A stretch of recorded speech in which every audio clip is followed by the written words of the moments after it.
Halo halo halo halo guys, selamat pagi, siang, sore, malam, petang, senja, malam, petang, senja, malam, petang, senja. Selamat pagi guys. Jadi kembali lagi di channel Conspiracious. Konspirasi habis-habis. Sebagai bentuk dukungan Mimin terhadap tanah air tercinta sekaligus ya naikin engagement view ini biar makin rame sih. Kali ini kita bakal bahas pengetahuan sosial yang lagi hangat sekali nih, sehangat sapaan karyawan ke bos setelah THR turun.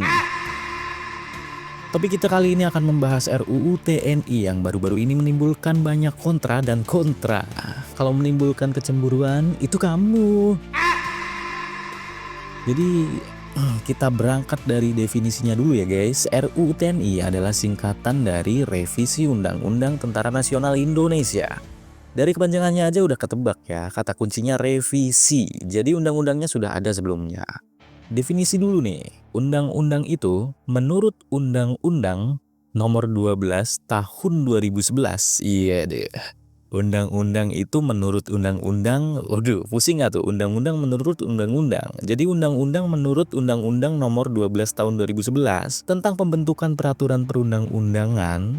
Undang-undang adalah peraturan perundang-undangan yang dibentuk oleh DPR dengan persetujuan presiden. Iya elah, undang-undang menurut undang-undang adalah peraturan perundang-undangan. Ya. Simpelnya, undang-undang ini adalah aturan yang wajib dipatuhi oleh warga negaranya yang dibuat oleh DPR dan disetujui oleh Presiden. Kira-kira begitu kalau merujuk dari Undang-Undang Nomor 12 Tahun 2011. Kemudian menurut KBB ini revisi artinya pemeriksaan kembali atau pembaruan untuk perbaikan. Jadi RUU TNI ini bisa kita simpulkan sebagai pemeriksaan dan pembaruan Undang-Undang TNI yang sebelumnya sudah berlaku. Jadi sebelumnya udah ada undang-undangnya nih. Undang-undang TNI diatur dalam Undang-Undang Nomor 34 Tahun 2004 tentang Tentara Nasional Indonesia. Apa aja sih yang diatur dalam Undang-Undang TNI? Undang-Undang TNI ini mengatur soal kedudukan, fungsi, tugas, struktur, wewenang, dan batasan peran militer dalam sistem pertahanan negara.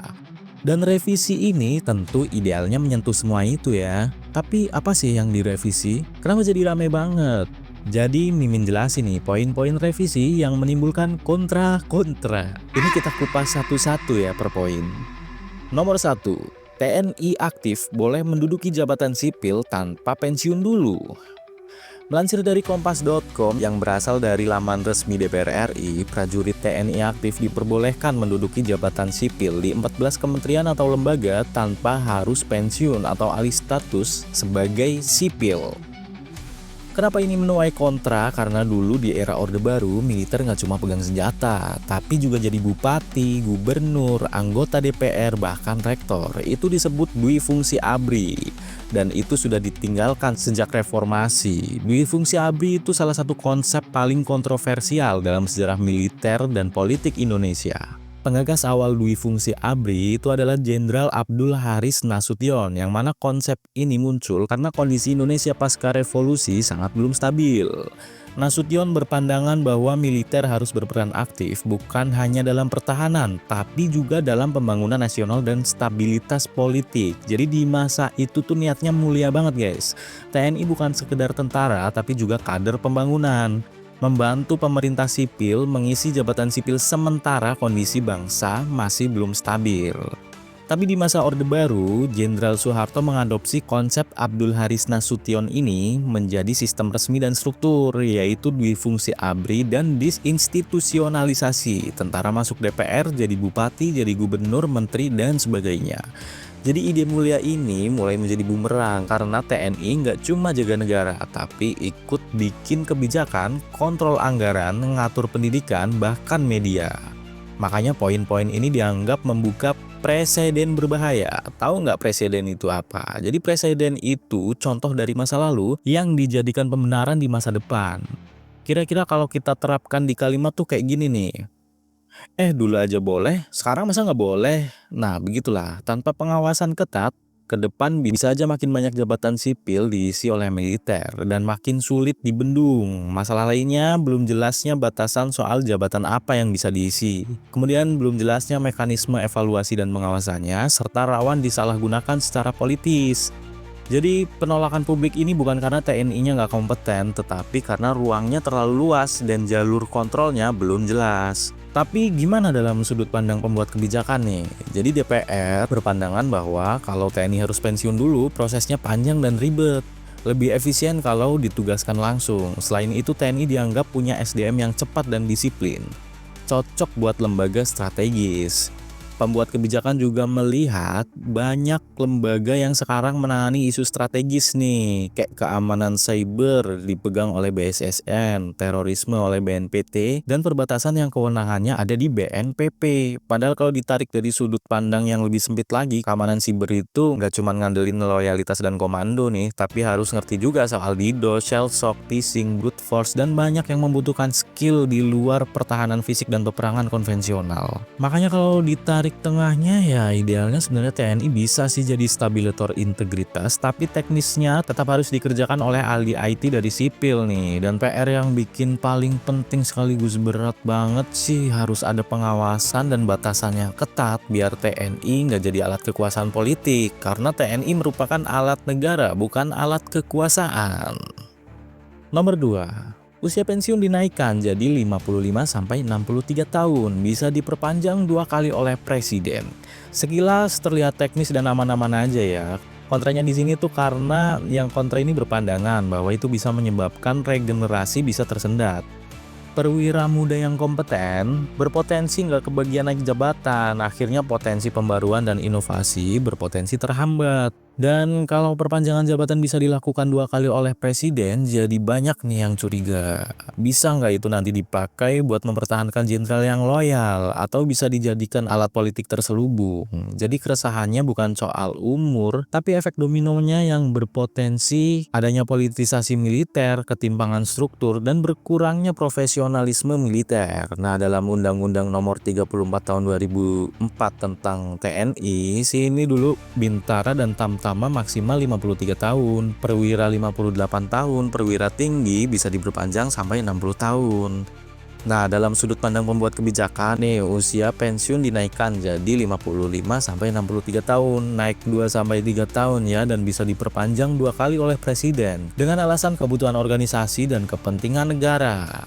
Alasan yang sering disebut sih menyesuaikan dengan peningkatan usia harapan hidup dan kebugaran personil TNI, mempertahankan SDM yang berpengalaman, efisiensi anggaran dan rekrutmen, dan peningkatan profesionalisme dan kesiapsiagaan. Nomor 3, tugas TNI bertambah. Tugas TNI bertambah termasuk menanggulangi ancaman siber, menangani bencana, evakuasi WNI di luar negeri, dan membantu penanganan terorisme. Sekilas relevan ya tugas-tugas tambahannya. Nah, kontranya di sini tuh dari sisi masyarakat, kalau semua diambil alih sama TNI, lembaga sipilnya kerja apa gitu. Misal kalau TNI urus terorisme nih, terus peran Densus 88 gimana? Kalau TNI atur keamanan siber, BSSN gimana? Padahal kan keamanan siber lebih cenderung membutuhkan skill yang bergerak dalam bidang IT. Lebih dari itu, apakah kritik medsos nanti bisa dianggap ancaman cyber? Atau apakah demo bisa dikategorikan ancaman yang ditangani militer? Karena definisi ancaman itu sangat elastis, dan militer tidak dilatih untuk pendekatan sipil dan hak asasi manusia. Nah, sementara itu dari sudut pandang pembuat kebijakannya sih berpandangan bahwa bentuk ancaman sudah berubah. Negara perlu respon cepat dan terorganisir. Selain itu, lembaga sipil terlalu sering birokratis. Publik yang kontra memiliki dasar nih. Jadi kontranya itu berlandaskan cinta yang kritis terhadap negaranya. Cielah, karena sejarah sudah mengajarkan kekuasaan yang terlalu besar tanpa pengawasan itu berbahaya. Tapi pembuat kebijakan juga sebenarnya ternyata memiliki niat yang baik dan cara pandang yang strategis. Ini semua memiliki satu tujuan demi perkembangan Indonesia ke arah yang lebih baik, cuma beda jalan aja. Tapi yang lebih penting sekarang sih kalau semua udah disahkan dan gak bisa dihentikan, apa kita udah gak bisa gerak dan menyerah dengan keadaan? Tentu masih ada yang bisa kita lakukan. Jangan menyerah, jangan putus asa. Sebagai bentuk kecintaan kita, masih banyak yang bisa kita tuangkan perjuangan. Kita bisa membentuk lembaga pemantauan independen, kolaborasi akademisi, jurnalis, advokat, dan masyarakat sipil, buat kanal-kanal laporan publik, dan dorong transparansi jabatan sipil yang diisi TNI. Jadi kalau ini semua sudah terlanjur disahkan dan revisi undang-undang TNI tetap berjalan, kita nggak boleh menyerah dan nggak boleh putus asa. Banyak yang bisa kita lakukan. Bakar cintamu pada negeri dengan terus berjuang. Ayo tingkatkan pengawasan dan laporkan segala tindak kesewenang-wenangan. Pastikan ini nggak kebablasan. Merdeka! Kata-kata ini tetap Mimin sampaikan ya. Segala sesuatu yang belum terukur bukan berarti tidak ada. Sampai jumpa di episode konspirasi selanjutnya. Jangan lupa like, share, komen, dan aktifkan lonceng notifikasinya. Subscribe atau langganan itu gratis guys.